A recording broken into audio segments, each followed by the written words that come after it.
Live from New Delhi, you're watching DD India Newshour, India's voice to the world. I'm Ramesh Ramachandran. Coming up in the next hour. India and Japan push for deeper ties at annual summit in Tokyo, adopt joint declarations on security, digital partnerships, space exploration and clean hydrogen. India and Japan agreed to exchange 500,000 personnel in 5 years, including 50,000 skilled personnel from India. Prime Minister Modi tells the India-Japan Economic Forum in Tokyo that Japanese technology and Indian talent are a winning combination. Thailand court sacks Prime Minister Paetongtarn Shinawatra for ethics violation. The country's youngest Prime Minister was in power for only a year. And India celebrates National Sports Day in memory of hockey wizard Major Dhyan Chand.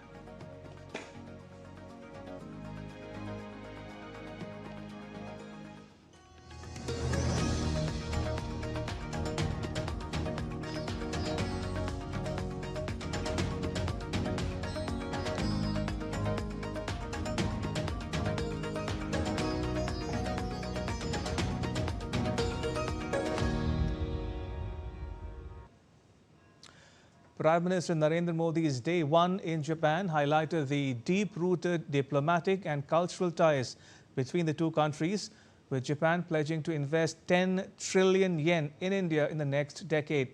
Both nations also agreed on a joint vision for economic and functional cooperation. DD India's Shubhendu Ghosh reports from Tokyo. Two Asian nations, India and Japan, not only share common cultural traditions, but share even a stronger commitment for global partnership. This commitment deepened further as Prime Minister Narendra Modi and his Japanese counterpart Shigeru Ishiba chaired the 15th India-Japan Annual Summit in Tokyo. India and Japan also signed series of important documents in key sectors including clean energy and critical minerals. Apart from this, leaders also announced a new target of 10 trillion yen of private investment in India and Japan. आज हमने अपनी special strategic and global partnership में एक नए और सुनहरे अध्याय की मजबूत नींव रखी है। हमने अगले 10 वर्षों में जापान से भारत में 10 ट्रिलियन येन निवेश का लक्ष्य निर्धारित किया है। Both the nations signed a document with a joint vision for the next decade that includes India-Japan Joint Vision for the Next Decade, Joint Declaration on Security Cooperation, Action Plan for India-Japan Human Resource Exchange, Memorandum of Cooperation on Joint Crediting Mechanism, MOU on India-Japan Digital Partnership 2.0, Memorandum of Cooperation in the Field of Mineral Resources, launch of the India-Japan AI Initiative, Joint Declaration of Intent on Clean Hydrogen and Ammonia, Memorandum of Cooperation on Cultural Exchange, MOU on Decentralized Domestic Wastewater Management, Memorandum of Cooperation in the Field of Environment Cooperation, and Implementation of Agreement on LUPEX. PM Modi stressed that the partnership between India and Japan is not limited to New Delhi and Tokyo. Rather, these engagements will deepen through institutional cooperation between the states of India and the prefectures of Japan. हम मानते हैं कि जापानी technology and Indian talent are a winning combination. जहां हम high speed rail पर काम कर रहे हैं, वहीं नेक्स्ट जनरेशन मोबिलिटी पार्टनरशिप के अंतर्गत पोर्ट्स, एविएशन और शिप बिल्डिंग जैसे क्षेत्रों में भी तेजी से प्रगति करेंगे। Japanese PM Shigeru Ishiba called for more high-skilled talent from India for the growth of Japanese economy. Indian STEM talents are highly competent, but the Indian students coming to Japan to study are less than 2,000. We need more high-skilled talents from India for the growth of Japanese economy and for the vitalization of the local communities. From free and fair Indo-Pacific to shared concerns towards terrorism and cybersecurity, India and Japan's partnership stands as a testament to mutual trust and deep-rooted shared values.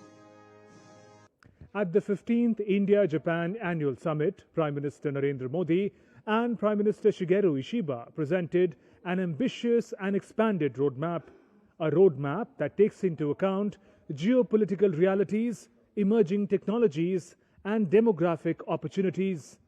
With camera person Anil Thakur, Shubhendu Ghosh for DD India in Tokyo.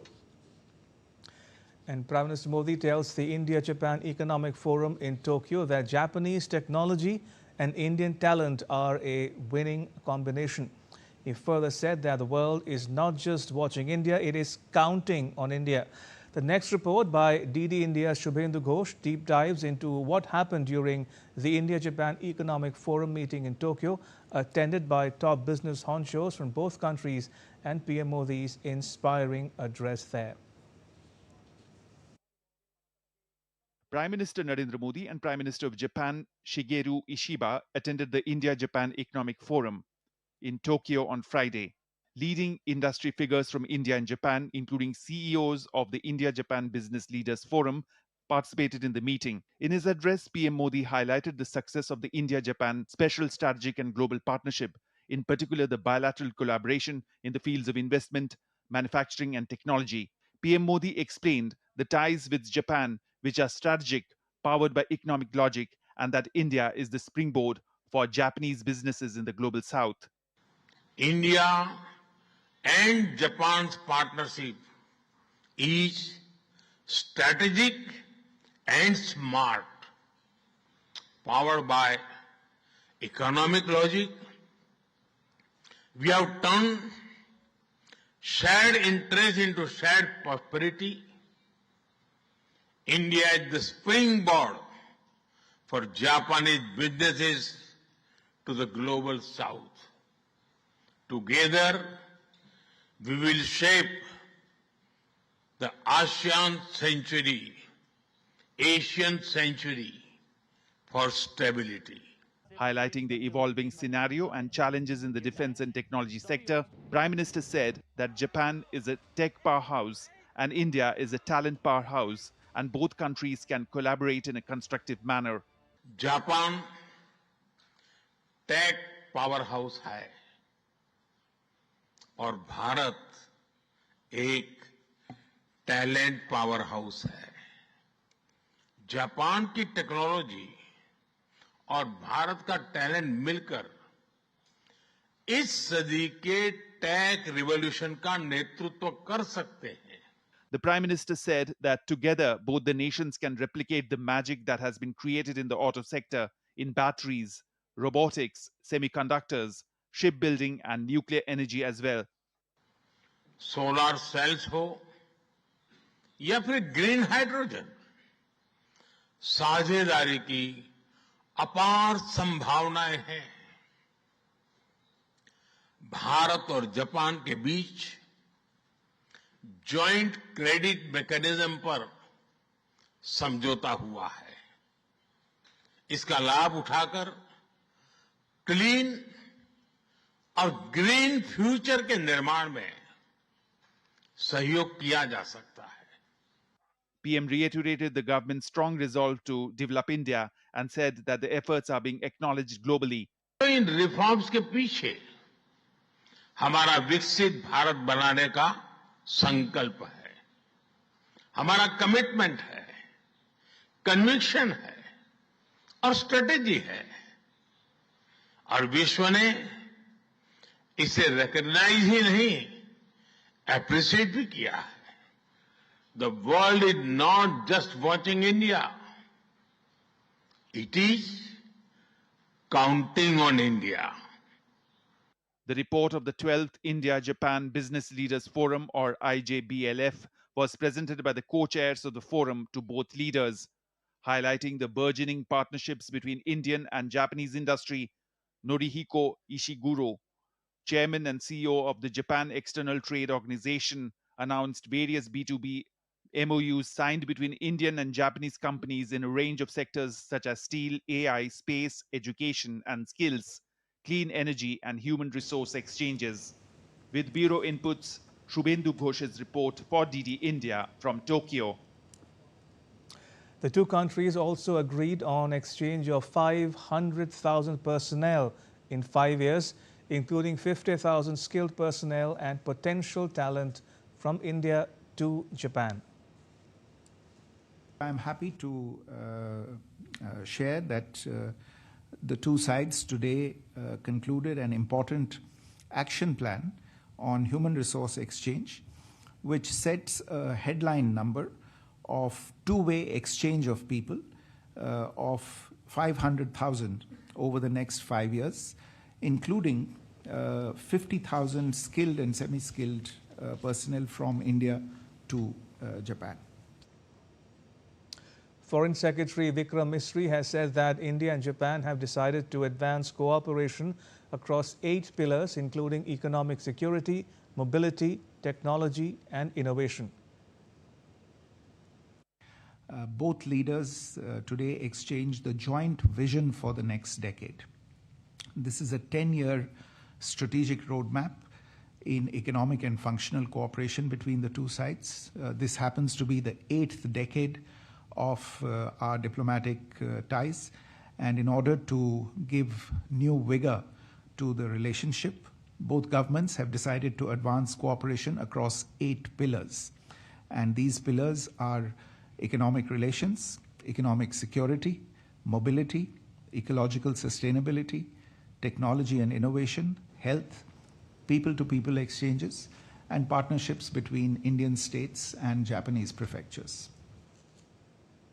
And joining me from Tokyo is my colleague Shubhendu Ghosh. Shubhendu, how did day one pan out? Well, Ramesh, day one would be, in fact, remembered as a milestone day for India-Japan relations, especially given the kind of roadmap and vision that has been put together and presented by the leaders of the two countries, Prime Minister Modi and Prime Minister Ishiba.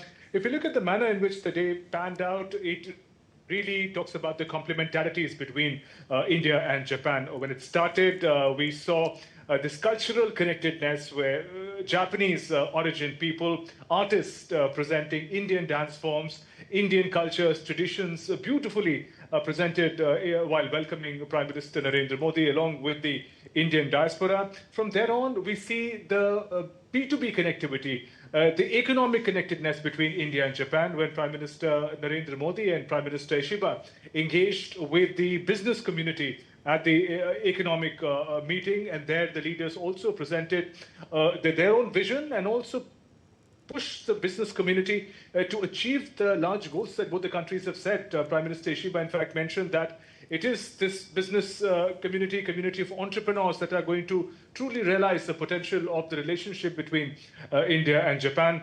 And from there, the most important event of the day, and perhaps for India and Japan for the decade, because it sort of in threadbare presents a roadmap in the manner in which India and Japan are going to engage. We see a great expansion in ambition, great expansion in the areas where the partnership will take place.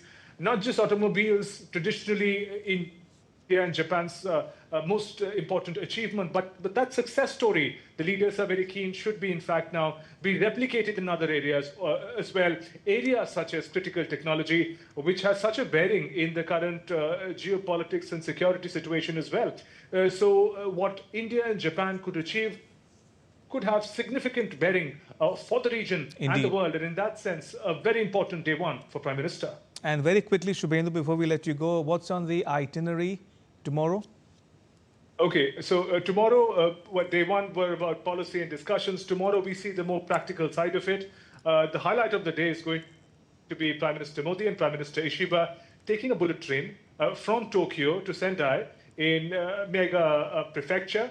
And in Sendai, it's known for its semiconductor infrastructure, manufacturing plants. Prime Minister Narendra Modi, with his Japanese counterpart, would be reviewing it. On day one, we saw the kind of engagements that the two countries want to take forward in critical technologies and semiconductors. It's already happening in India in different parts of the country. But in Sendai, Prime Minister will get a first-hand experience and exposure to the manner in which cutting-edge technology is being put to use by Japan in semiconductors. Prime Minister will also, in the beginning of the day, earlier in the day, engage with the governors of the prefecture, marking an important symbolic outreach to the various regions of Japan. So really, in that sense, a more expansive engagement between India and Japan, not just between Delhi and Tokyo, but from region to region. All right, we'll leave it there. Shubhendu, thank you for now. Appreciate it. Shubhendu Ghosh reporting there from Tokyo. And in more news from Tokyo, the chief priest of the Shorinzan Daruma-ji temple presented a Daruma doll to the Prime Minister. The Daruma is an iconic cultural symbol and a souvenir of Japan. It's modeled after Bodhidharma, the founder of Zen Buddhism. They're known as a symbol of perseverance and good luck, often used to represent setting and achieving goals. The tradition involves filling in one eye when a goal is set and the other eye when the goal is achieved. It symbolizes the virtue of never giving up. Its rounded bottom makes it pop back up when tipped over, like the saying, fall 7 times, stand up 8. Talking about the Daruma and its connection with India, it's based on Bodhidharma, an Indian monk from Kanchipuram, known in Japan as Daruma Daishi. It's believed that Bodhidharma meditated for 9 continuous years facing a wall with his limbs folded. That's why the Daruma doll has a peculiar rounded shape with no limbs or eyes.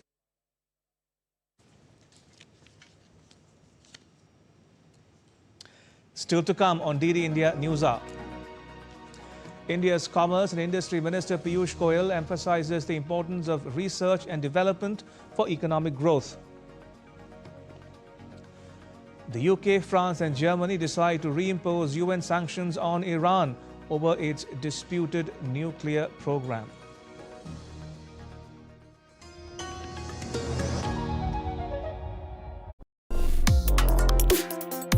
Complex issues, hidden agendas, twists and turns, strategic games.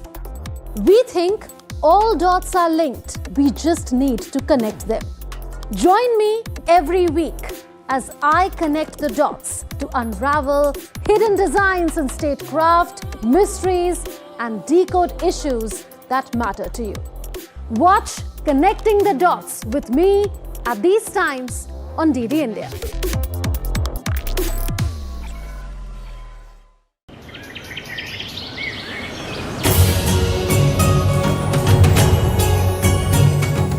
Welcome to a happy place.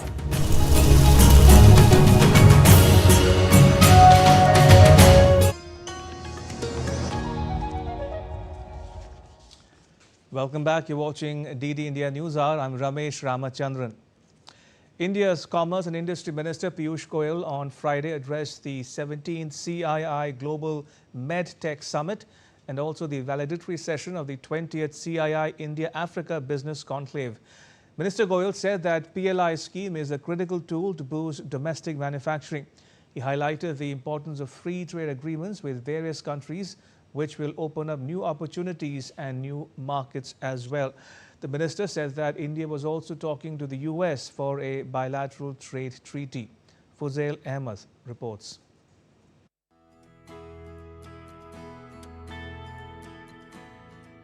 India's Commerce Minister Piyush Goyal on Friday urged industry to have bold goals for growth and to meet the aspirations of a vibrant India. Addressing the 17th CII Global MedTech Summit, the minister also spoke about trade agreement talks with various countries. A government which is working with the advanced countries, with developed economies, to have better trading options, free trade agreements. We've already concluded Mauritius, Australia, UAE, UK. The 4-block EFTA will come into effect on 1st October, 1 month away. We are working with the European Union on overdrive. We are working with Eurasia, a bloc of many nations. Oman FTA should get sorted out in the next few weeks. Yesterday, the Qatar minister told me they want to start negotiations. Chile and Peru are going on. Of course, we are also talking to the US for a bilateral trade agreement. In his address, Minister Piyush Goyal stated that India needs to secure supply chains and build for export markets. The minister urged the industry to invest heavily in domestic manufacturing and R&D to produce the next generation of medical devices in India. Minister Goyal noted that negotiations for a comprehensive free trade agreement with the EU, Mauritius, Oman, UAE, Peru and Chile are in advanced stages. Minister Goyal also said that India is talking to the United States for a bilateral trade treaty. Minister Goyal said that the PLI scheme is a critical tool to boost domestic manufacturing of high-value medical devices and reduce reliance on imports. Piyush Goyal also addressed the 20th edition of the CII India-Africa Business Conclave in New Delhi. Sectors of cooperation like agriculture, food security, manufacturing and industrialization, the cooperative movement or self-help group movement,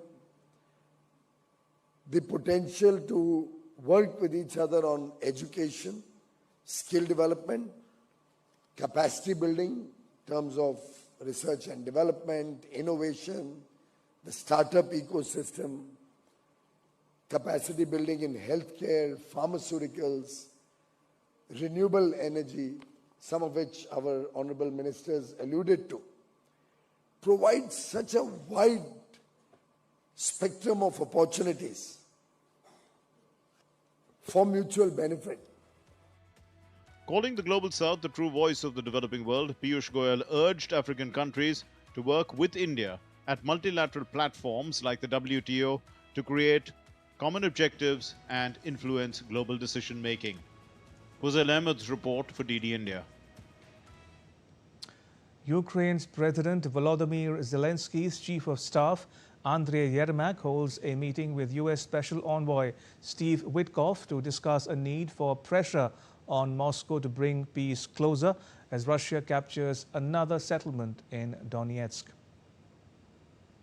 Ukrainian President Volodymyr Zelensky has renewed calls for security guarantees for Kyiv, saying that they should be urgently elevated to a leader's level and that US President Donald Trump should also take part.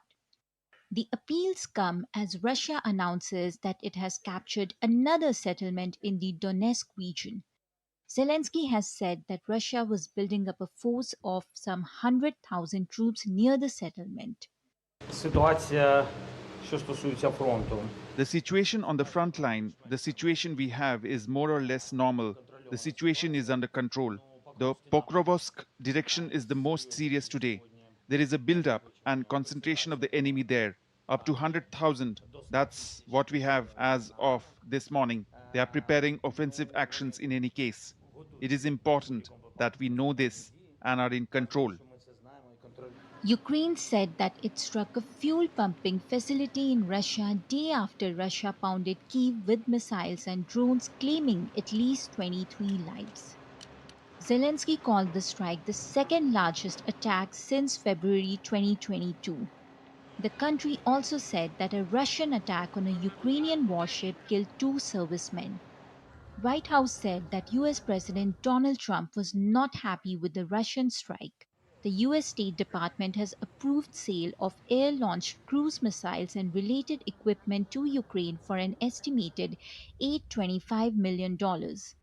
He was not happy about this news, but he was also not surprised.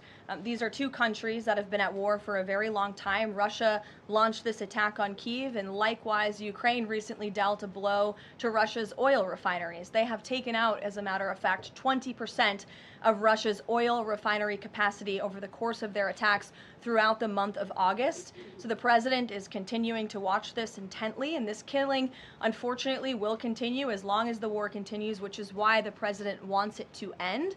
And that's why he's worked harder than anyone to end this war.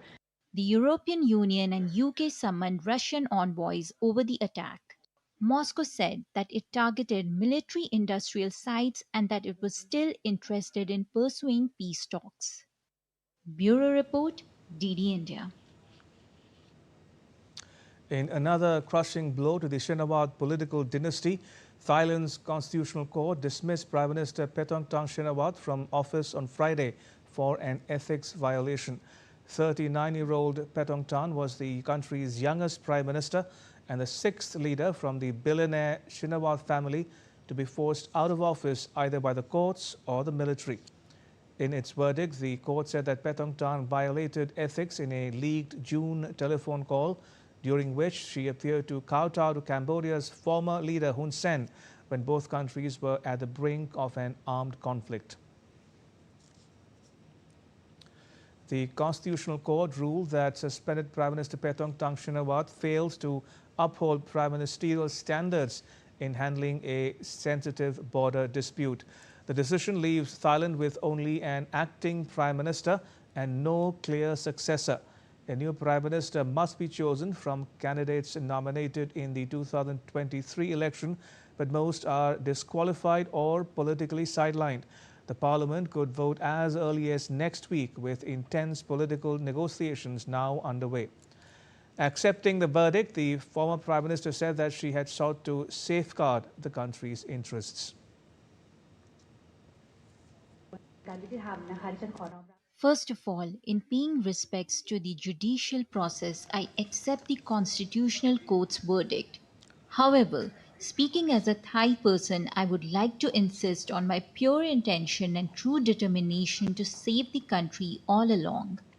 The phone conversation that was leaked, I did not ask for anything for my personal interest. Britain, France and Germany on Thursday launched a 30-day process to reimpose UN sanctions on Iran over its disputed nuclear program. Iran has accused the three European powers of harming diplomacy and vowed that Tehran would not bow to pressure over the move by the E3 to launch the so-called snapback mechanism. The three powers feared that they would otherwise lose the prerogative in mid-October to restore sanctions on Tehran that were lifted under a 2015 nuclear accord with world powers. Iran and the E3 have held several rounds of talks since Israel and the US bombed its nuclear installations in mid-June. But the E3 deemed that talks in Geneva on Tuesday did not yield sufficient signals of readiness for a new deal from Iran. The E3 acted on Thursday over accusations that Iran has violated the 2015 deal that aimed to prevent it developing a nuclear weapons capability. The E3, along with Russia, China and the US, were party to that accord. The US will begin implementing new tariffs on small packages from around the world from Friday, ending a loophole that has allowed billions of dollars of goods to enter the country duty-free. President Donald Trump's government is abolishing a rule on Friday that allows packages valued at $800 or below to enter the U.S. duty-free. Instead, packages will either be subject to the tariff level applicable to their country of origin or face a specific duty ranging from $80 to $200 per item. Postal services, including in France, Germany, Italy, India, Australia and Japan, earlier said most US-bound packages would no longer be accepted. On Tuesday, the United Nations Universal Postal Union said 25 member countries' postal operators had suspended outbound postal services to the country. The White House has compared New Delhi's low murder rate to Chicago's significantly higher rate to justify President Trump's push for greater federal control over law and order in U.S. cities. Spokesperson Caroline Levitt highlighted that Chicago's homicide rate in 2024 was 15 times higher than Delhi's. A White House chart also ranked Delhi 9th among 11 global capitals for low murder rates, with Washington, D.C. topping the list at 27.64. After deploying the National Guard in Washington, D.C., Trump is now targeting Chicago. In Bangladesh, the interim government on Thursday announced a complete closure of 3 land ports and the suspension of operational activities of another along the Bangladesh-India border in an effort to save taxpayers' money and ease burden on government expenditure. 3 land ports, the Chilahati land port in Nilpamari, Daulatganj land port in Chudaganga and Tabagamuk land port in Rangamati are being shut down as per the decision, while suspending operations at Balla land port in Habibganj. As per reports, the approval came in principle at the meeting of the Council of Advisors held with Chief Advisor Professor Mohammad Yunus in the chair at his office. Chief Advisor's Press Secretary Shafiqul Alam briefed reporters in Dhaka after the meeting. Earlier, the government committee recommended the complete closure of 3 unprofitable land and inactive land ports and the suspension of operational activities at another port. Still to come on DD India Newshour. An expert take on the just concluded India-Japan Annual Summit.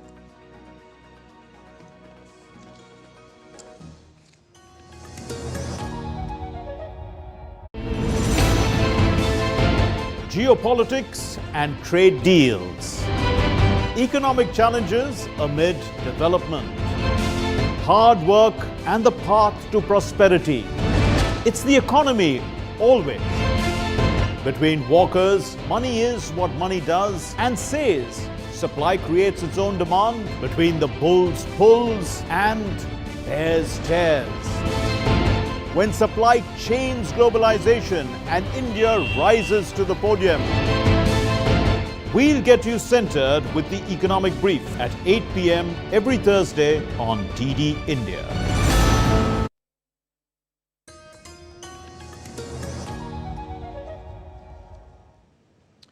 Welcome back. You're watching DD India Newshour. I am Ramesh Ramachandran.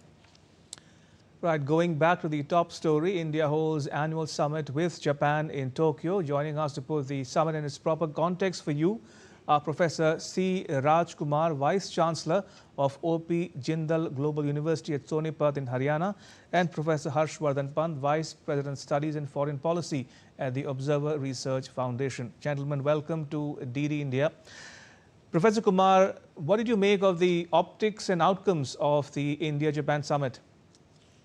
Oh, it's been a fantastic visit, and I think it's built on pre-existing strong trust and relationship built not only between the countries but also both the leaders. The cementing of this relationship is visible. We've had very concrete outcomes to this. The obvious one is the 10 trillion yen investment that is going to come, nearly $70 billion. We couldn't have had a better news from Japan at this moment, especially when there are lots of tailwinds surrounding the relationship between India and US. I also think that one of the remarkable aspects of this visit is that both the Prime Ministers talked about the Asian century. They recognized the need for building a durable, trustworthy relationship between both the countries, essentially to advance the vision of the Asian century. But it's also to be put in the context where India and Japan for a very long time has been part of the larger effort to build stability within the Asian region. Unfortunately, that relationship, which had historical context right from 1952 onwards, many decades went by, almost ships passing in the night type of situation where, even though we didn't have any animosity, there was not enough effort taken to be able to do things together. But I do believe that this visit, and indeed the relationship that has been established by Prime Minister Modi in particular, has transformed the relationship, and many more good things are expected to come out of it. Indeed. And before we delve into the specifics, Professor Pant, did the outcome documents tick all the right boxes for you? Anything that stood out from the ordinary for you? I think two things which are important. One is, of course, the Economic Security Initiative, right, which is in some ways then the demand of our times, that countries like India and Japan have to start looking at economic engagements as part of a wider strategic calculus of the countries. We are looking at countries that are weaponizing every aspect of economic engagement, and it is time for responsible players like India and Japan to recognize the need to look at economic cooperation through a strategic lens, and that's what I think the initiative aims to do. And hopefully, with India and Japan on the same page on this, the two nations will be able to manage the turbulence that is emerging both from within the region, which is China and the way it has weaponized trade and other aspects of economic cooperation, critical minerals, etc., and also from outside, as far as Washington is concerned, which is seemingly using tariffs as a strategic tool for cooperation. So I think that is very important. The other aspect, of course, is this focus on critical and emerging tech, semiconductors, which I think is going to lay the foundation of for the future of this relationship, which had always been dominated by technology. But I think given the need of the hour, this is certainly very, very important that the two nations are recognizing the value of this particular aspect of cooperation, and hopefully will be willing to work ever more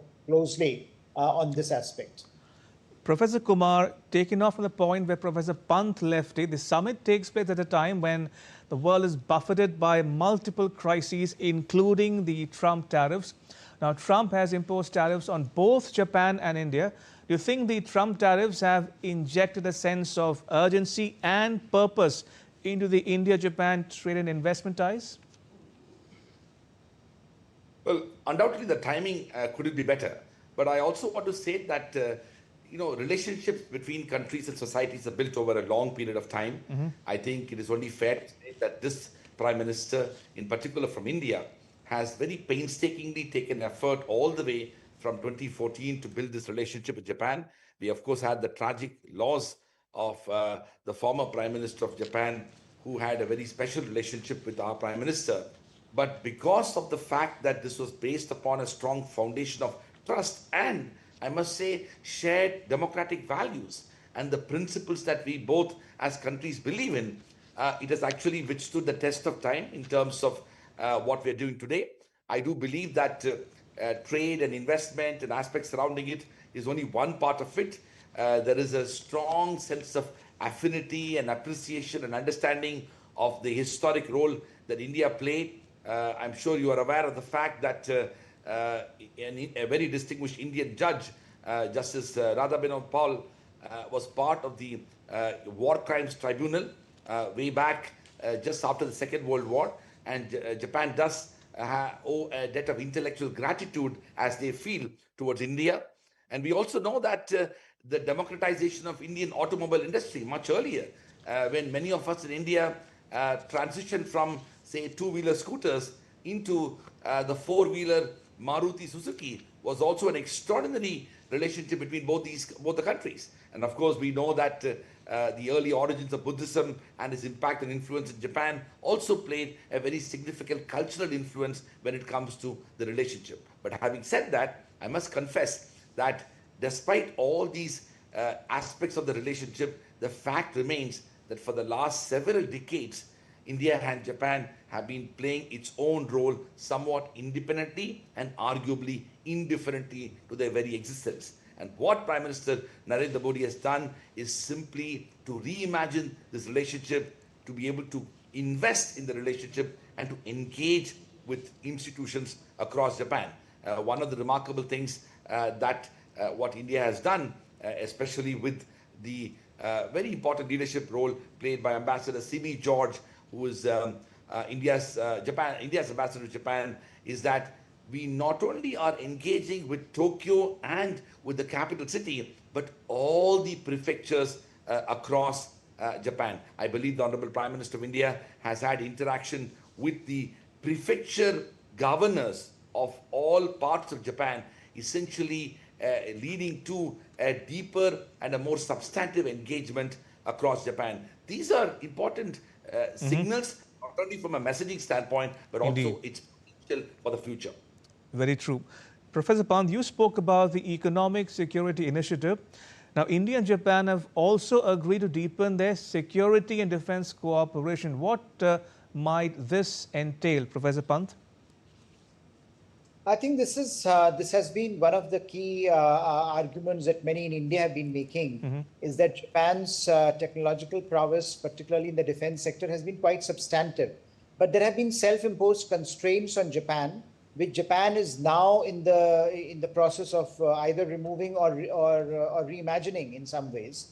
So Japan is reimagining its role as a strategic player, as a security actor in the Indo-Pacific. And that has given Japan and India defense relationship a new momentum, because now Japan is more free to engage with India on matters that perhaps in the past Japan was a bit cagey about. So particularly, I think when you think of maritime technology, shipbuilding in particular, I think was mentioned by the Prime Minister. And there, India has to leverage what Japan has to offer very, very substantively, because if you look at the balance of power when it comes to shipbuilding, when it comes to the maritime space, it is shifting rapidly in China's favor. And that is something that countries like India and Japan now need to work towards, so that to ensure that the maritime space, and after all, the Indo-Pacific is essentially a maritime space. So when Shinzo Abe, former Japanese Prime Minister, was talking about it, he reimagined this argument that Indian and Pacific Oceans are fundamentally one contiguous maritime zone, which meant that both the maritime destinies of Japan and India are interlinked. And therefore, the security challenges and the opportunity that it creates for both countries, that has to be leveraged much more forthrightly. And as Japan now looks at the changing world order, as Japan looks at removing some of its constraints, internal constraints on its defense profile, I think this is an opportune moment to think about defense and maritime security in particular as the fulcrum around which a lot of our security relationship can revolve, given that the challenges are similar and there are no major differences between India and Japan as far as the politics of this is concerned. So I think this is going to be the driver of India-Japan relationship. If again, Japan can continue on the path that it seems to be moving, because there are again vigorous debates given Japan's own history and given Japan's role, and given the fact that it faced the brunt of atomic weapons. There is a debate internally in Japan about it, and there are divisions in Japan about it. But now we are seeing a convergence, and if that Japan is able to remove some of those constraints, which it seems to be in the process of doing, then I think the sky is the limit for this partnership. Indeed. Professor Kumar, the Prime Minister says that the world is not only watching India, but it is counting on India. Now, if we zoom out and look at the region as a whole, what can India and Japan do together to maintain peace and security in the wider Indo-Pacific region? So I think first and foremost, one of the challenges Japan will have when it comes to playing a leadership role is its own history. And I think Professor Pant just talked about it. I do believe that Japan has come a long way from that, its own commitment towards peace, and recognizing the fact that peace and security in the Asia-Pacific region is so critical for both the stability and the economic development of the region. India, for its part, has played a very significant leadership role, and I do believe that the trust and bonhomie between the two nations will enable both the countries to advance this relationship. But I think it's fair to say that the foundations of this relationship is very strong, also because of the fact that we've had a very strong bilateral trade, investment, and supply chain collaboration. I mean, it's quite extraordinary that it's now over $23 billion in 2024. And I do believe that there are more than, I think, 1,500 plus Japanese firms which are operating in India.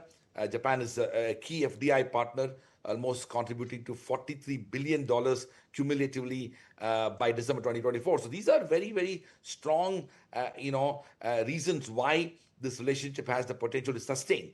But beyond that, with all the sort of regional forums that we have been part of, there is a case for playing that leadership role, especially when it comes to creating stability within the region. I also think that there is a very strong case for Indian companies and corporations looking at Japan more seriously. There is, this two-way trade and investment should be explored further. And I think that's where India can play an even more greater role, signaling the fact that we recognize Japan as one of our most critical and central partners for the future. I'm afraid that's all we have time for. I have to leave it at that. May I thank both the guests, Professor C. Rajkumar and Professor Harshvardhan Pant for joining us and sharing your perspectives with our viewers at home and abroad. Thank you both for your time. Much appreciated. Right, and still to come on DD India Newshour. India's index of industrial production records a year-on-year growth of 3.5%. And Indian athlete Neeraj Chopra has to settle for second place in javelin at the Diamond League.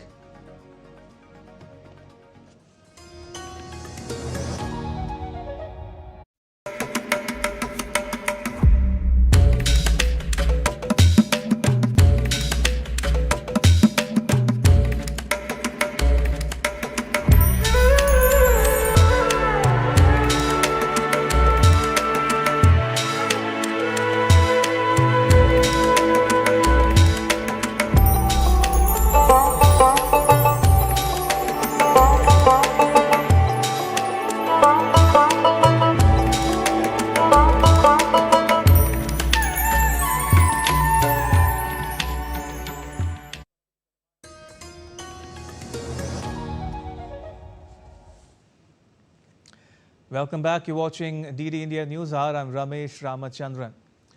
In some business news, India's index of industrial production recorded a year-on-year growth of 3.5% in July 2025. According to official data, this was driven by a 5.4% growth in the manufacturing sector. Within the manufacturing sector, 14 of 23 industry groups at National Industrial Classification 2-digit level have recorded a positive growth in July 2025 over July 2024. The quick estimates of IIP stands at 155 against 149.8 in July last year. In the industry group, HR coils and sheets of mild steel and flat products of alloy steel have shown a significant contribution in growth. Based on use-based classification, top 3 positive contributors to the growth of IIP are infrastructure, construction goods, intermediate goods, and consumer durables. According to data released by the Ministry of Statistics and Program Implementation, India's real GDP grew 7.8% in the first quarter of financial year 2025-26 compared to the 6.5% growth during Q1 of FY 24-25. Nominal GDP has witnessed a growth of 8.8% in Q1 of FY 25-26. Agriculture and allied sector has observed the real gross value added growth of 3.7% as compared to the growth rate of 1.5% registered in Q1 of the last financial year. Manufacturing and construction sectors registered above 7.5% growth. Tertiary sector recorded 9.3% growth at constant prices compared to 6.8% in Q1 of FY 2024-25. Government final consumption expenditure registered 9.7% growth in nominal terms during over the growth rate of 4% in Q1 of FY 24-25. The gross fixed capital formation recorded 7.8% growth at constant prices compared to 6.7% in Q1 of FY 24-25.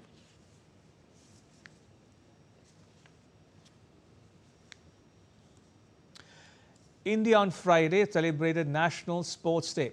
From paying tribute to the hockey wizard Major Dhyan Chand to unveiling world-class sports infrastructure, the day showcased the nation's commitment to nurturing champions of tomorrow. On this occasion, Sports Minister Mansukh Mandavia joined athletes and youth in reaffirming India's commitment to a stronger sporting future.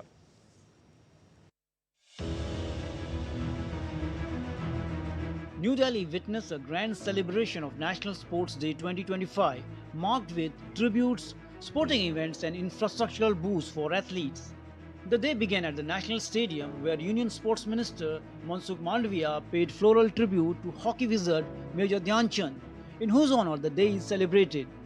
Later, the spotlight shifted to Jawaharlal Nehru Stadium, which hosted the central celebrations.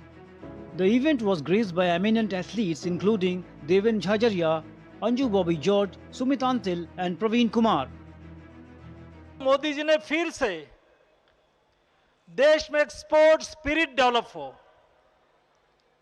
हमारी विरासत से प्रेरणा लेकर देश को एक अग्रिम तबक्के में sports sector में ले जाने के लिए देश में खेलो इंडिया मुहिम चलाई, देश में फिट इंडिया मुहिम चलाई, देश में बेस्ट स्पोर्ट्स इंफ्रास्ट्रक्चर डेवलप हो, इस दिशा में कार्य चालू करा। देश में एलिट एथलीट के लिए टारगेटेड ओलंपिक पोडियम स्कीम चालू करी। दोस्तों, स्पोर्ट्स सेक्टर में रिफॉर्म करते हुए देश में एक बेस्ट स्पोर्ट्स पॉलिसी यानी कि खेलो भारत नीति लास्ट महीने में घोषित करी गई और चौथा रिफॉर्म के रूप में आपने अभी लास्ट पार्लियामेंट सेशन में स्पोर्ट्स गवर्नेंस बिल पारित करके देश को आने वाले 10 साल में दुनिया के 1 से 10वें क्रम में एक स्पोर्टिंग नेशन के रूप में देखने के लिए अपना संकल्प को सिद्ध करने की दिशा में कार्य करा। On this occasion, Sports Minister inaugurated a newly installed Mondo track at the stadium. Known as the official surface of the Olympics and other major events, Mondo track is designed to enhance athlete performance and reduce injury risk. I look at this track as a fantastic investment that India has made in their athletes. Not just the athletes of this generation, but the athletes who will be inspired in the next generation to see the performances that happen next month. Adding to the significance of the day, Sports Minister also met 5 houses of the Sports Authority of India, each named after veteran athletes as a tribute to their legacy. Various sporting events and activities were organized at the JLN Stadium to honor Major Dhyan Chand's unmatched contribution to Indian sports. Sports Minister himself participated in the sporting events organized by Sports Authority of India to create awareness about fitness and sport.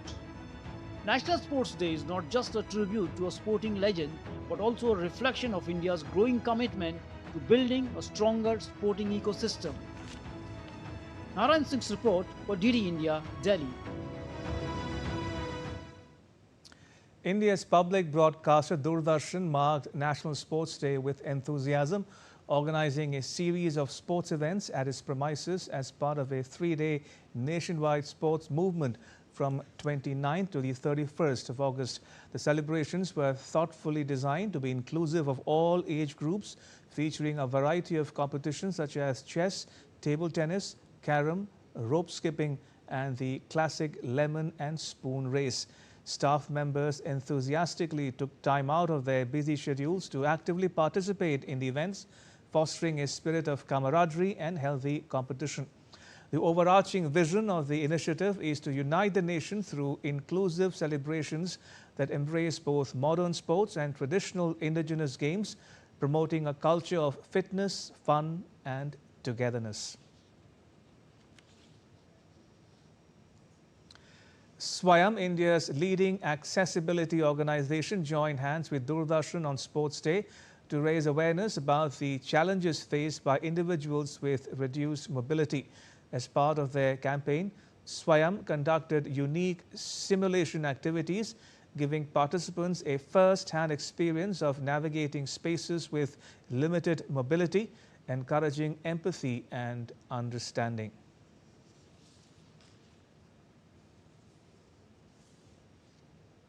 In the Hockey Asia Cup, Team India began their campaign with a thrilling 4-3 win over China in their Pool A match at Rajgir. Indian captain Harmanpreet Singh bagged a hat-trick despite missing a penalty stroke, and Jugraj Singh scored once to lead India to victory. Underdogs China pushed India to the limit, first taking an early 1-0 lead and then bouncing back from 3-1 down to tie it at 3-all. It's the ideal start for hosts India, who will be aiming to win the Asia Cup and clinch the direct qualification to the FIH Hockey World Cup. Paul Fitzgerald, the head of World Para Athletics, said that India's investment in the Mondo track is a significant step towards empowering its athletes. In an exclusive conversation with DD India's Narayan Singh, he praised Indian para athletes for their remarkable performance on the world stage. Take a listen. On the National Sports Day, Union Sports Minister Mansukh Mandavia inaugurated the new Mondo Turf at the JLN, and next month we will see the Para Athletic World Championship will take place here. And right now I am joined by the head of the World Athletics, Paul Fitzgerald. Paul, a very warm welcome to India. And today is the National Sports Day, and a Mondo track has been unveiled here at the JLN Stadium. And next month we will see the coveted Para World Athletic Championship. So, what's your take on this track, considering that next month we will see a mega event here? I look at this track as a fantastic investment that India has made in their athletes. Not just the athletes of this generation, but the athletes who will be inspired in the next generation to see the performances that happen next month. What's your take on the Indian para-athletics and para-athletics players? Para-athletics is growing. The results in the past Asian Para Games and the Paralympic Games and World Championships has seen an explosion of success for Indian athletes. And this is a fantastic opportunity to have them compete on home soil here in New Delhi, to be able to show the world how incredible the investment that India has put into them and the work that they put in to inspire their fellow athletes, to represent India and make an amazing show for all of those who come to the stadium and watch on television. If we talk about the viewership and the TRPs, even the para-athletics athletes are also equivalent in popularity to the able-bodied athletes, and also if you take viewership is also equivalent to that. So what's the reason you find that the para-athletics is also coming equal in terms to the able-bodied athletes? Exposure. The number one reason is that people need to know it exists. They need to tune in, they need to watch, and they will see for themselves how incredible these athletes are. The speed, strength, and skill will be very familiar to them. If you like watching Indian athletics, you will absolutely love Indian para-athletics, because the same speed, strength, and skill are there, but there's something extra. There's a story behind every one of these athletes, and that's what's amazing, is each one of them can tell a story that will inspire you. So you are here in India. What do you like most about India? Oh, obviously the welcoming people. So it's been fantastic to be able to meet people. I believe that the world of sport has an amazing way of connecting people. And if we can connect together as a community, we can be stronger together. But of course, I also am putting on a few kilos as well, because I love eating the food. So definitely Paul is saying that he loves Indian foods, and also he mentioned about that the Mondo track, what a big investment is for the not only the current athletes, but also the athletes of the future generation. Hoping that all these investments will help India to grow in the world of sports and to be the next superpower in the world of sports. With camera person Saurabh, Narayan Singh, DD India, Delhi. Meanwhile, Indian athlete Neeraj Chopra had to settle for second place in javelin at the Diamond League final in Zurich, finishing runner-up for the third straight year. Germany's Julian Weber stole the spotlight with a dominant show to clinch his maiden Diamond League trophy.